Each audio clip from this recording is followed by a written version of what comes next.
Life is full of unexpected twists, and today's story is a testament to that. A young woman long deemed a harbinger of misfortune, bringing calamity to anyone associated with her, turned out to harbor a shocking truth that left everyone speechless.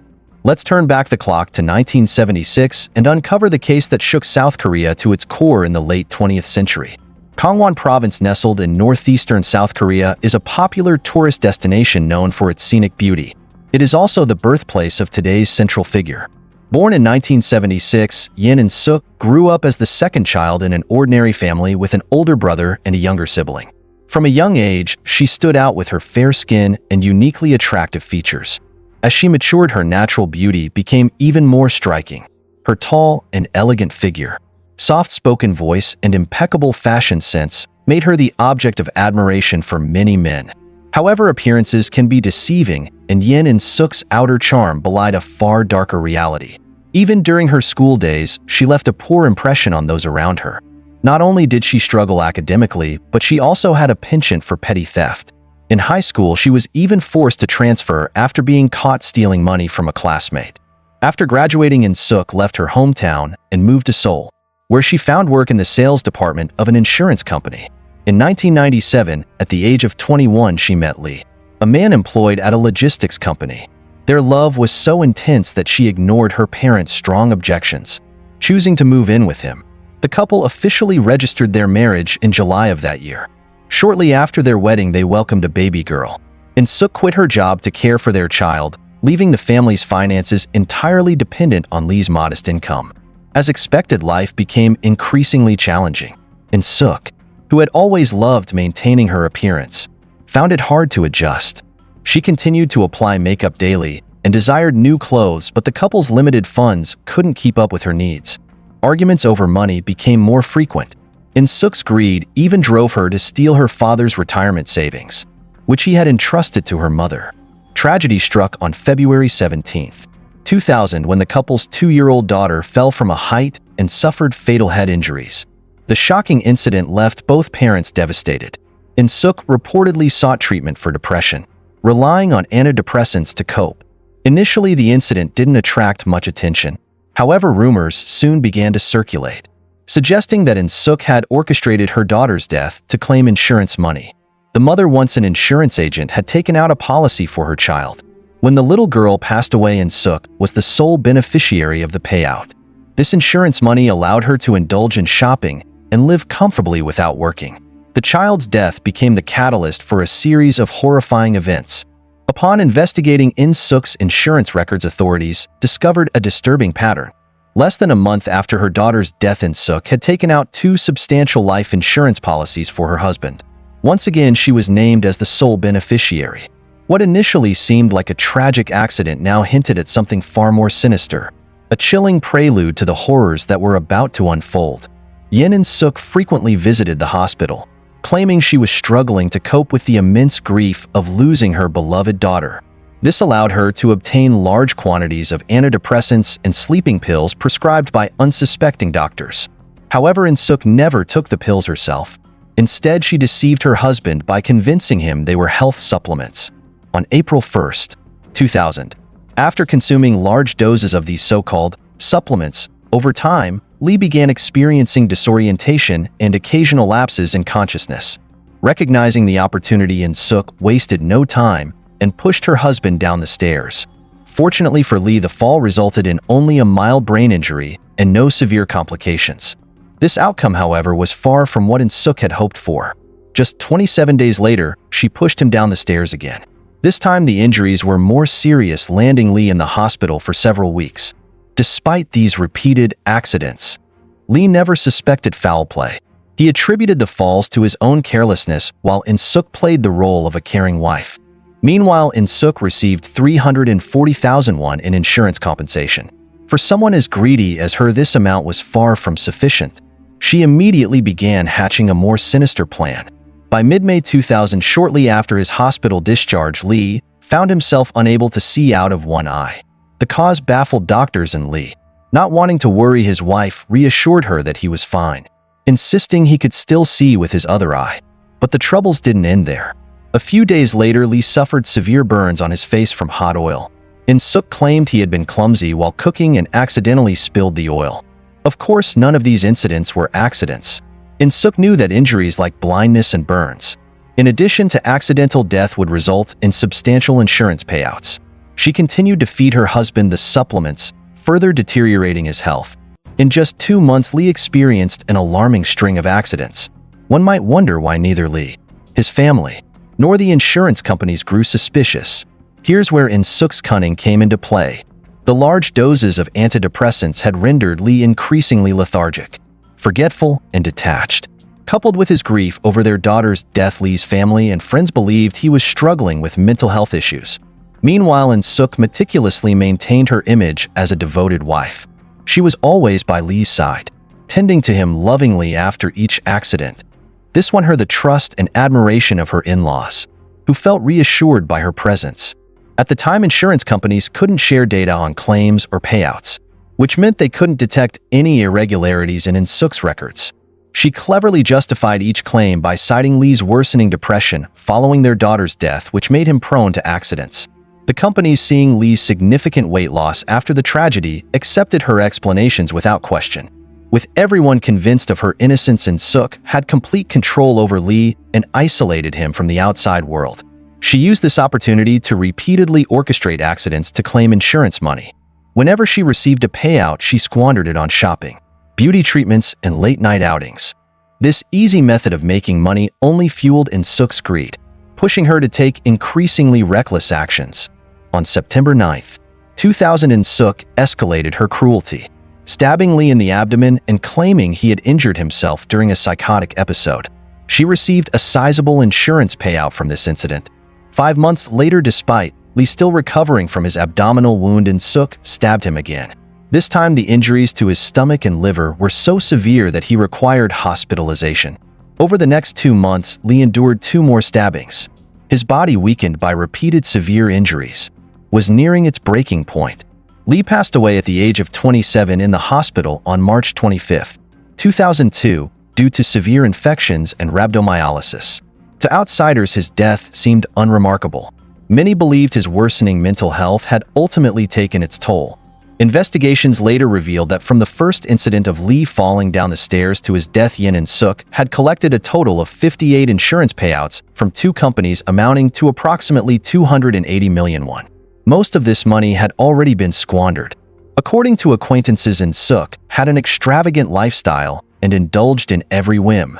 On one occasion, she suddenly craved porridge from a specific restaurant in Seoul and didn't hesitate to spend a hefty sum on a taxi ride just to buy a bowl. Hearing this, it's easy to understand why. Despite obtaining such large sums of money, In Sook managed to save almost nothing. Lee's untimely death abruptly cut off her lucrative source of income, and In Sook quickly set out in search of her next prey. By May 2002, less than 2 months after her husband's death, she had already identified her next target, Lin, a 1.84-meter tall, 90-kilogram athlete. To lure him in Sook portrayed herself as a wealthy single woman, claiming to be a graduate of a prestigious university and a kindergarten teacher at a renowned school. She even fabricated a story about an impending inheritance worth 10 billion won. Enchanted by this beautiful, affluent, and seemingly successful woman, Lin couldn't resist her advances. Within days of meeting, the two began living together. This time, In Sook was far more calculated. To quickly earn Lin's trust and that of his family, she spent 32 million won to buy him a car. After gaining their confidence, she wasted no time putting her plan into action. In mid-November 2002, In Sook, relying on her prior experience, began her scheme. She started by giving Lin health supplements, causing him to gradually lose awareness. She then staged a fall in the bathroom, resulting in a severe spinal injury that required hospitalization. During his treatment, In Sook took advantage of Lin's weakened state to cause further harm, eventually leading to his loss of vision. She continued to shower him with care and lavished him with money, ensuring Lin's family didn't suspect a thing. However, there was a complication. Lin's insurance was not tied to hers. The only solution was to marry him. To achieve this, In Sook worked to win over Lin's family. Her efforts were so touching that they fully supported the marriage, unaware that this decision would seal their son's tragic fate.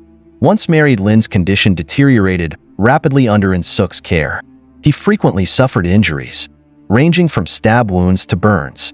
On February 12, 2003, Lin died in the hospital from a severe infection caused by his injuries.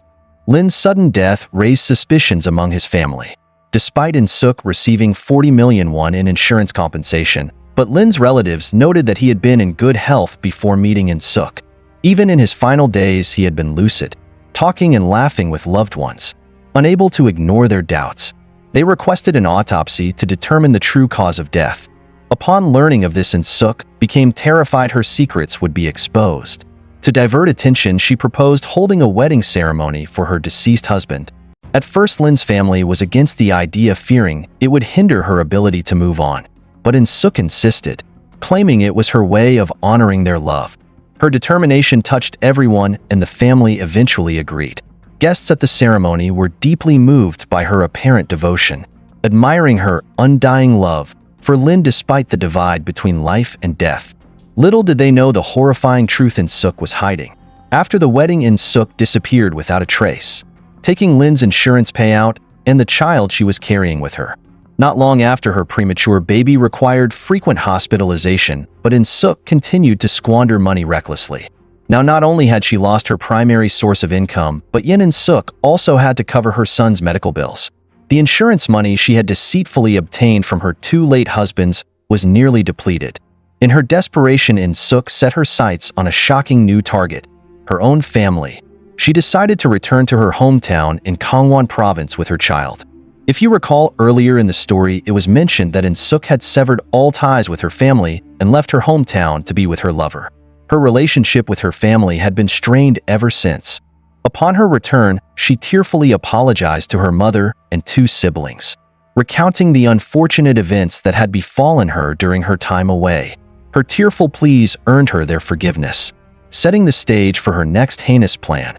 On July 26, 2003, after her mother had consumed a sedative-laced drink, Yoon Sook used a needle to blind her mother's right eye.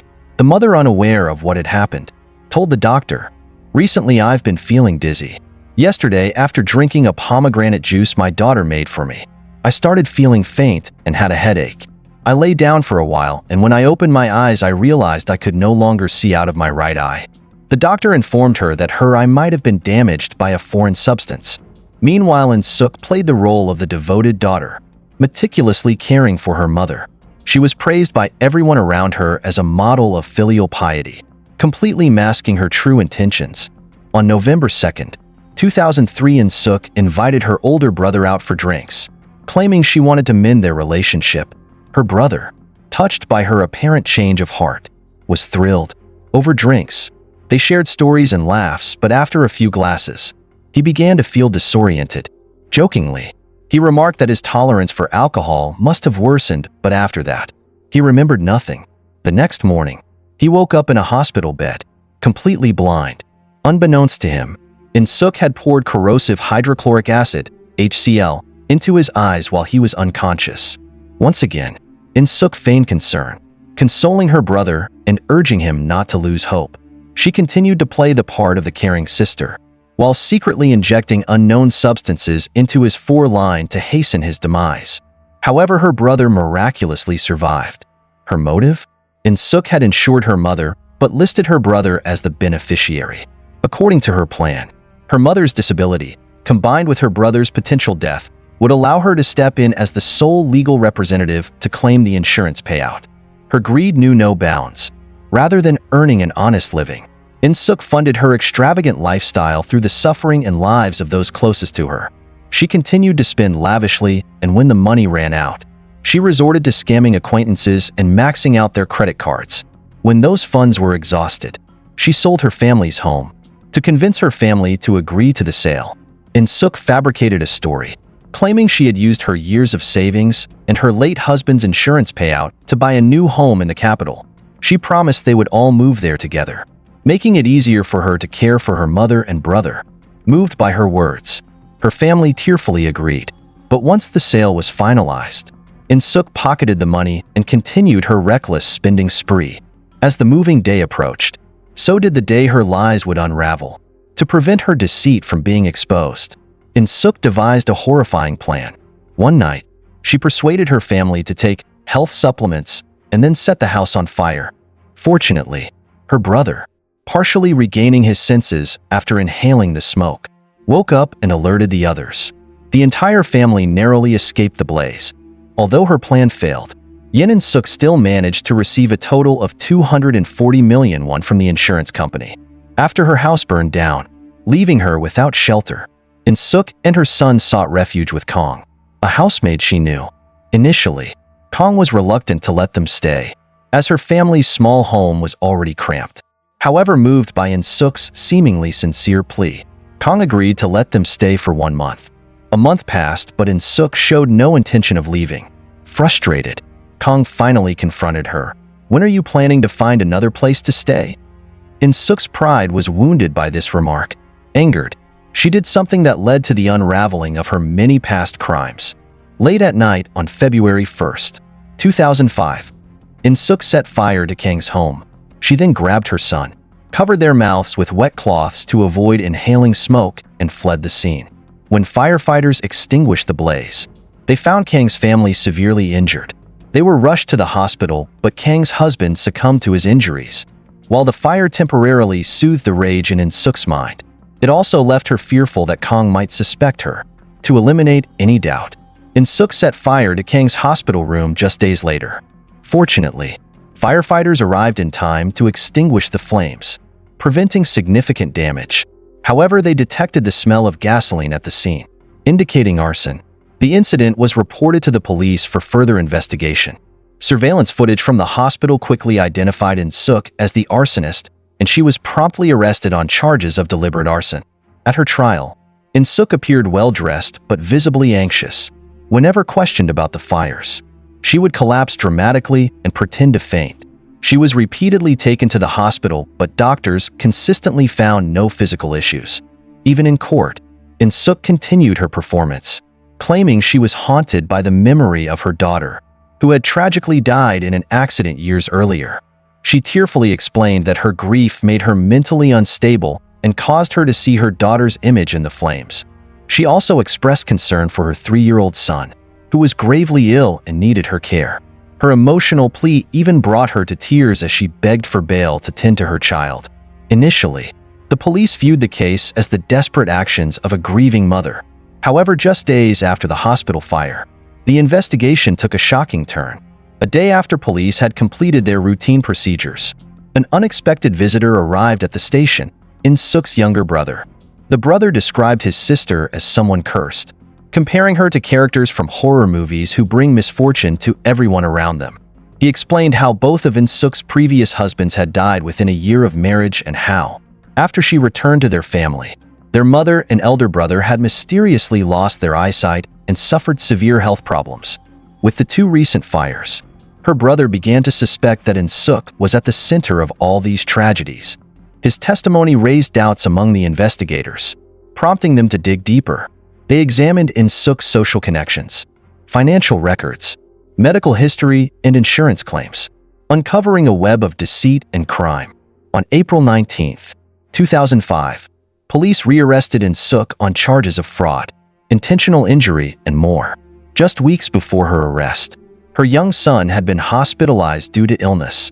During her son's hospital stay, Jin Sook got into a dispute with the family of another patient in the same room. In a calculated act of revenge, she blinded the victim's right eye with a large needle and stole their credit card. At the same time, Yoon Jin Sook withdrew 9 million won to cover her son's medical expenses. However, she didn't stop there. On 3 separate visits, under the pretense of checking on the victim, she secretly injected poison into their 4 drip. Tragically, her own son could not recover and passed away in the hospital. According to the investigation, between 2000 and 2005, Yoon Jin Sook claimed 10 victims, including 3 fatalities, for who suffered severe burns and 5 who were left blind. The total amount of money she obtained from her crimes was 596 million won. When questioned about her motives, Jin Sook explained, "To forget the pain caused by my daughter's death, I turned to certain illicit drugs. I used those drugs for 4 years. I became addicted and needed a lot of money to sustain my habit, which is why I resorted to insurance fraud. When the money ran out, I sold my mother's apartment without my family's knowledge. When my lies were about to be exposed, I had no choice but to create fires to avoid responsibility.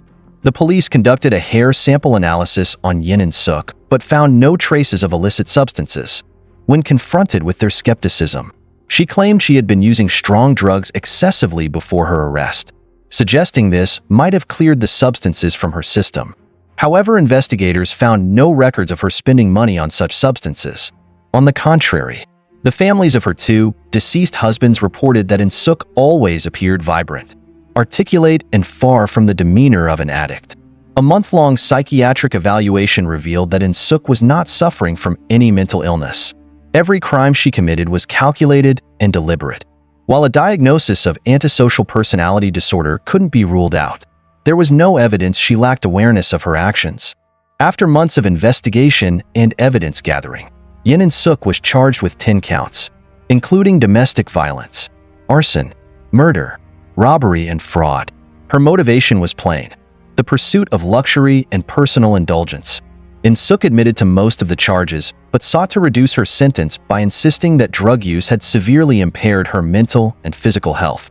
For other allegations, she neither confirmed nor denied them, claiming she could not remember. In October 2005, after several days of trial at the Seoul Central District Court, her arguments regarding mental and physical health were dismissed. She was sentenced to life imprisonment, which, unfortunately, is the maximum penalty under South Korean law. What do you think of this sentence? Share your thoughts in the comments below. Don't forget to support us by liking this video and subscribing to the channel. See you in the next video.